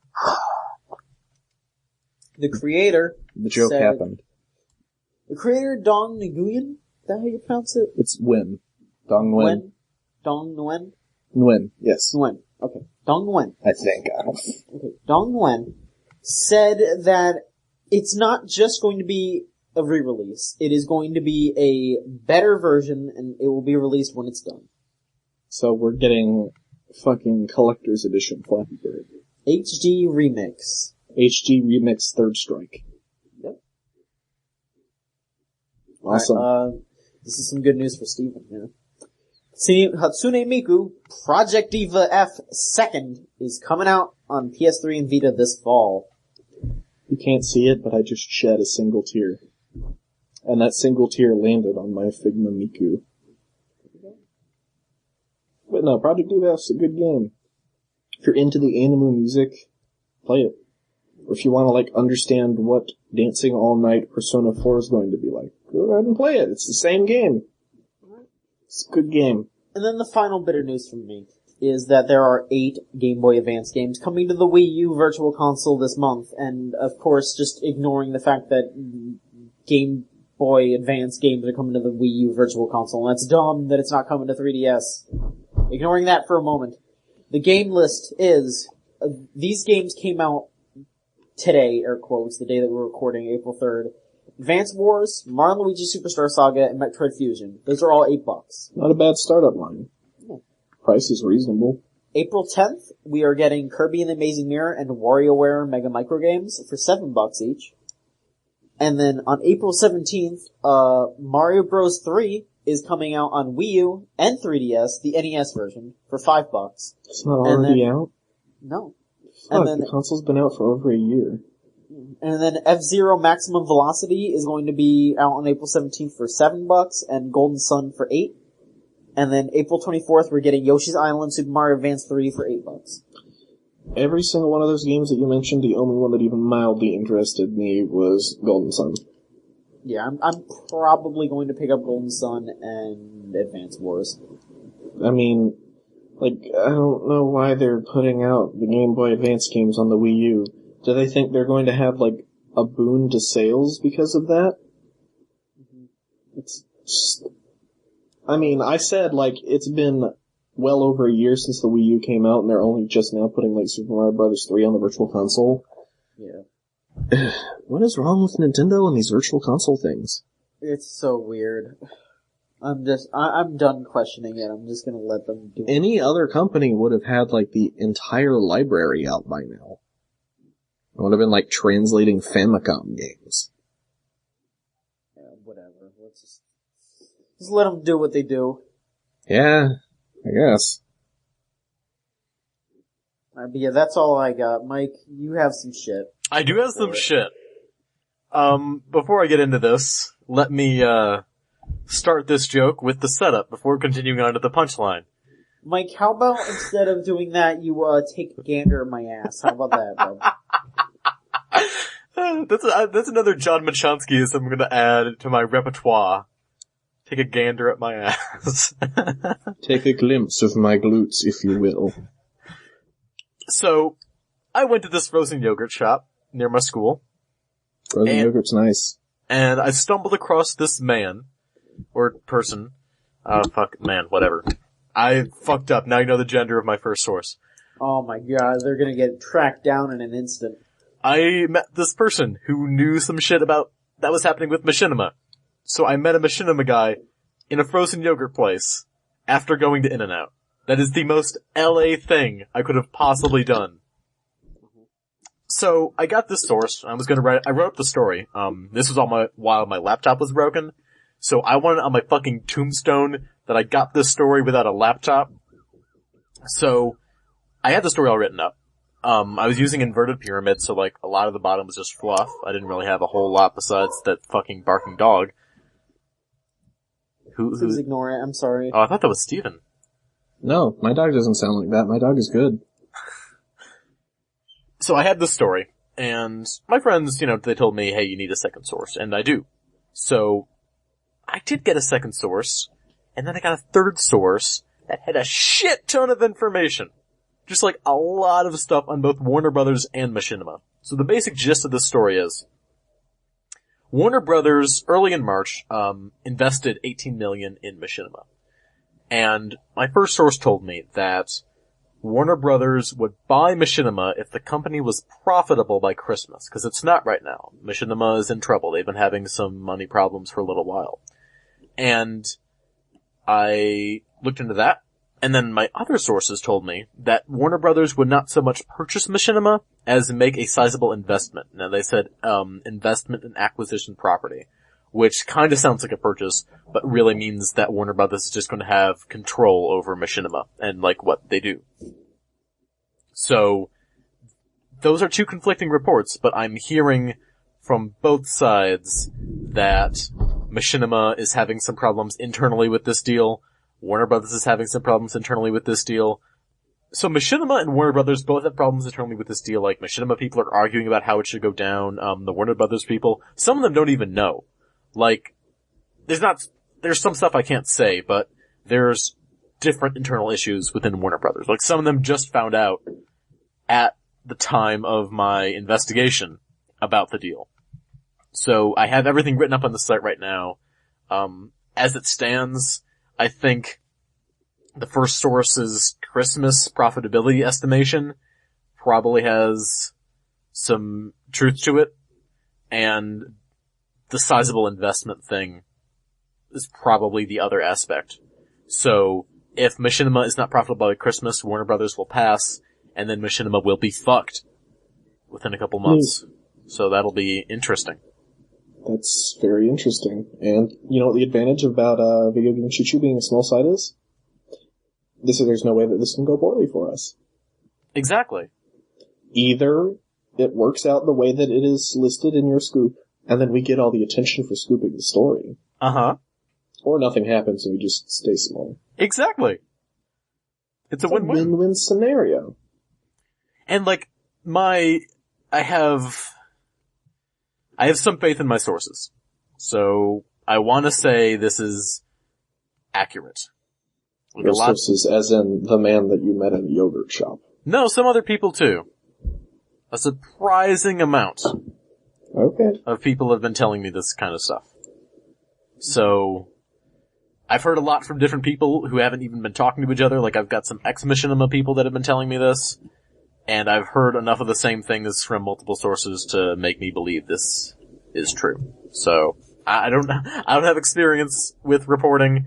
This is my first big scoop. So, I don't know, maybe I'm fucking up somewhere, but, could be true. Sources seem good. Video Game Chooch Crew. John Machonsky. Yes. How are you?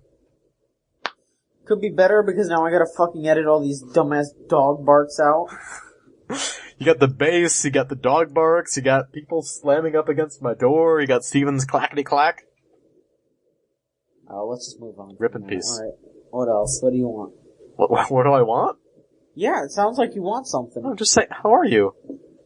Alright, well, I'm doing alright. Well, what's up? How are you doing?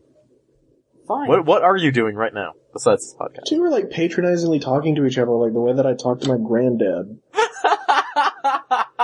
Hey, John, do you need anything? Is there anything I can do for you? I'm freaking sitting here waiting for Are you feeling hungry, John? It's about lunchtime. Would you like anything to eat? I'm hungry, yeah, but let's just move on. Hey, John. Yeah. What's your plan for this weekend? Nothing really. No. I have some plans Home for you. Alone on a Friday night. Yeah, I'm gonna be home alone on a Friday night. I had some plans for you, John. Do not Really? forget this. Yeah. What is it?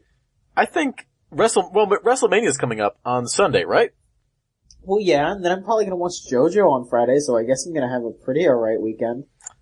You should have really hung up on WrestleMania a little bit more. Because I need to get into wrestling. Okay. And what better way for me to get into wrestling than by having a new wrestler that I can empathize with, that I can follow the career. Where are you going with this? John Machonsky, Yeah. how would you like to be a professional wrestler? I don't think that's a good idea. John Machonsky, you're going to be a professional wrestler. Why? Where? John's gonna be the strongest in the world. What are you talking about? I think you should be a professional wrestler. I think you'd be great at it. What would John's ring name be? I have killed before. Stop me before I kill again. What? That's way too long. What the It's fuck not are a you talking- name. We need something simple that the people can chant. Would John be a... Mike, do you think that John would be a heel or a face? I think John would be a face. Do you He's even the know what that faciest- means? I do, actually. Okay. I've like picked up enough wrestling through osmosis between like all the fucking wrestling people I follow. John can be the fourth member of the Shield. No, I was Okay. thinking John should have his own gimmick. No, I'd be fun joining the Shield. No, John can be the new Fandango. the Florida fucker. Florida fucker? fucker. You're just gonna like walk into the ring sweaty because Florida fucker. he's all sweaty because it's Yes. all damp in Florida. Yes. I don't want to. He's wearing like a foam alligator Hashtag hat. Florida fuck movement. He comes in like one of those old people scooters. He's wearing like a pastel polo shirt. Triple H comes out with Stephanie and like gets the mic and says, "There is no Florida fucker movement." And then I just go, yes, Mr. Triple H. Yes, Mr. H, I completely agree with you. Please free me from this fucking prison. You tell them, Hunter. And then Triple H just beats the shit out of you with a huge boner while Stephanie watches. You would be the new Daniel Bryan. I don't like where this is going. And like your action figures would come with like golf clubs and like an old person. That would be your accessory. So you're saying that I would go out with Dusty Rhodes? I'd have Dusty Rhodes as my manager? No, Is that what you'd you're have saying? Steven's grandpa. That would be pretty. Oh. I would prefer Dusty Rhodes. I think Granddad would get lost.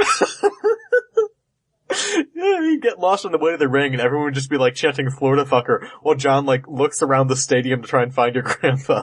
That's the This new is tag team. depressing. That's the new tag team, John and an old man. It's depressing. I don't like that. We'll just go into a nursing home, just kidnap an old person. No, They You won't can mind. have mine. that's illegal. My grandfather is actually a kick-ass dude. He'll tag team wrestling with you.